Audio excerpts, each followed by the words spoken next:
Last time on Dragon Ball EX. With the conclusion of GT, Goku took off and merged with Shenron, leaving behind our heroes in the Earth for the final time. Or it would seem, as Dende would reveal a terrible feeling that the threat to them all isn't over. At least, not yet. Meanwhile, Goten and Vegeta blast away to train off-world for the next year. How can Vegeta help him improve? Does Goku's youngest son have it in him to become the next great warrior? Or will this serve only to help Vegeta? This story is created by Sebliet as part of an ongoing series. Catch up fully using the links below. On a mysterious world, Goku, back in his adult form and looking just as good as ever. He lets out an enormous smile as he takes in the scenery around him. But how could this be? He disappeared from our dimension and became one with Shenron, didn't he?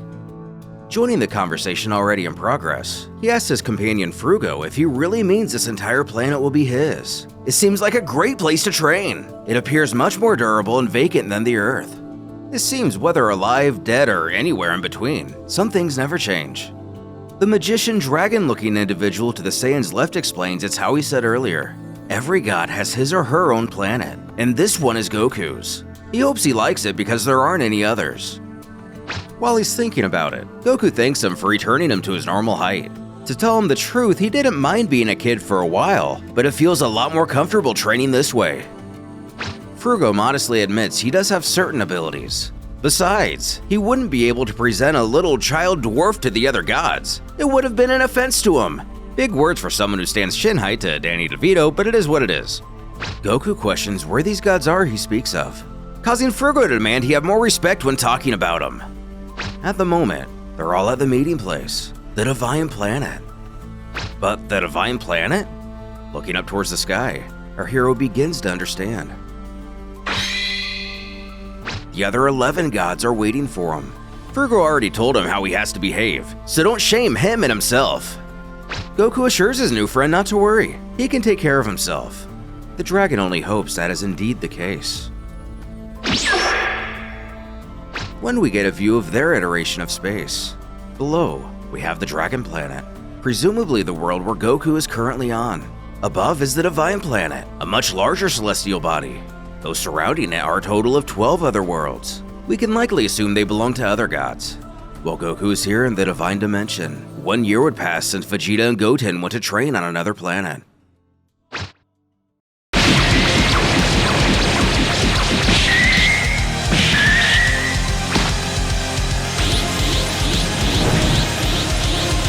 Very good. Goten, get ready! I'm going to use all my power! Here I go! I'm ready!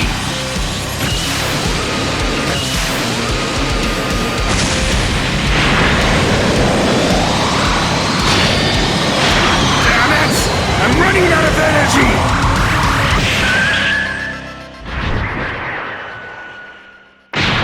energy! Impressively, Goten actually defeats Vegeta in the beam struggle. He rushes over to make sure his teacher's okay.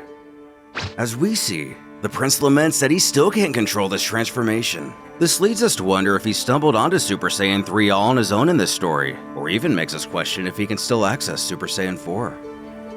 At least seeming to tone down his insufferable pride, he changes the subject to mention that he thinks it's been a year since they left the Earth. Who figured as much himself, but they can stay longer if he wants. To be honest, he never thought he could reach this level, and he'd like to see how much further he can go.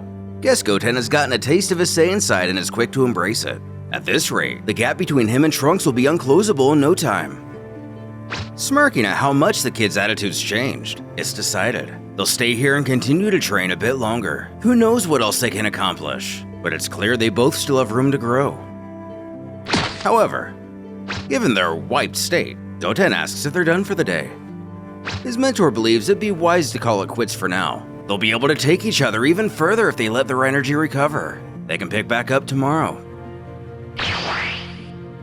That's when Goten decides to point out that he didn't notice until now Vegeta's hair grew back out to normal, causing him to sigh that he doesn't know what he was thinking when he let his family cut it.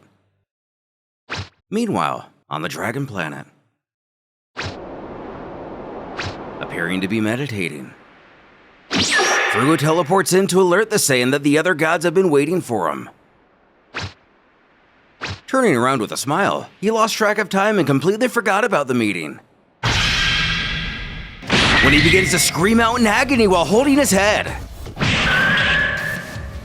Furugo tries in vain to figure out what's going on with their hero, then coming to a settle as quickly as it began. The lines around Goku's eyes become darkened and sinister. He mutters, "Free at last," before greeting Furugo. It's been so long. But it can't be! That voice, it belongs to… Jumping right in his face, he questions if he's afraid. He should be. This traitor will now see what he's capable of.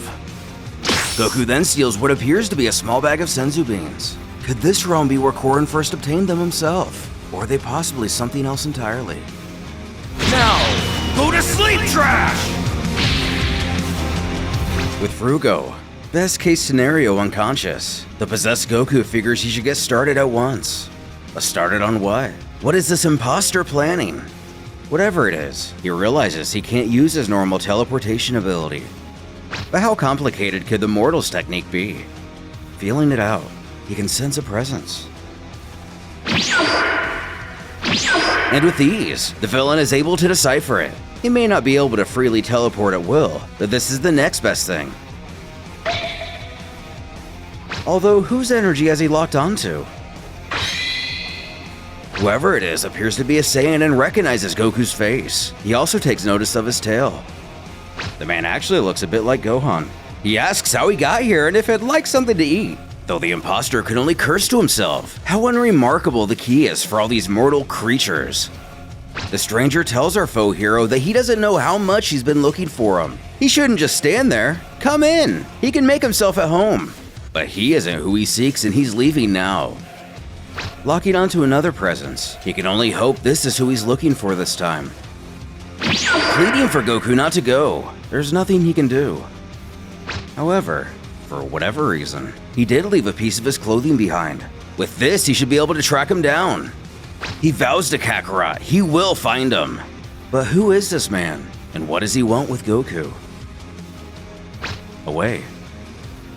Just as Vegeta goes to instruct Goten on the next part of their training, they both sense something. Alas, this still isn't where the fiend wanted to go. Goten calls out to him, asking his father what he's doing here, and why waste an opportunity. Cheap-shotting Goten. Whoever this is grows ecstatic that they're getting used to this body. When he feels another presence, could it be? It has to. That presence is the Namekian people, exactly who he's been searching for. And while it fooled Goten, Vegeta could tell clear as day that wasn't Kakarot's key. The young warrior gets himself back to his feet, asking what's wrong with his dad. Why did he punch him? On Namek, the imposter shouts out that he's finally found him. He's been locked away for ages because of them. However, the modern-day Namekians only recognize him as the man who defeated Frieza. As somebody resembling Mori approaches to warn everyone to be careful, this guy isn't who they think he is. He screams out what foolishness they're talking about. He only came here to kill them. Now you will pay for your insolence! Die! Rendering the village in ruins, he decides to take his leave. Though, he can feel a Namekian really far from here, so why not visit him as well? But could he possibly mean who we think he means?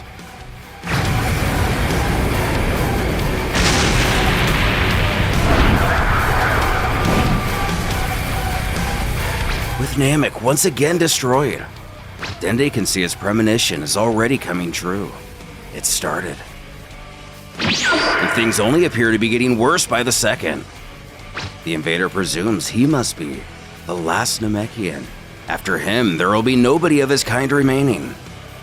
Dende questions the man who he is and why he's possessed Goku's body. But he implores he didn't possess him. He has fused with him. But what could this possibly mean? Is this monster Shenron, the Dark Dragon? Whoever it may be, he explains to Earth's Guardian that he should actually be thanking him. After all, he is a descendant of the Dragon family, but it's necessary to kill him. He could end up being a nuisance otherwise. Popo warns him to be very careful. But the Namekian already knows what comes next. He tells Popo it was a real pleasure to share all this time with him. The villain raises his hand and shouts for him to die. Dende hits the ground and begins to fade from existence, much like Kami did before him. Making his way over to the edge, the invader's curious what lies below this platform. How many lives reside here? As we discover, Goku isn't being possessed, but this is rather the result of his most recent fusion. What other consequences will this bring? Who is in control? What do they want? Does Earth's greatest hero have any chance of fighting back? And finally, what about all the other gods on the Divine Planet? How will they play a part in restoring everything back to normal?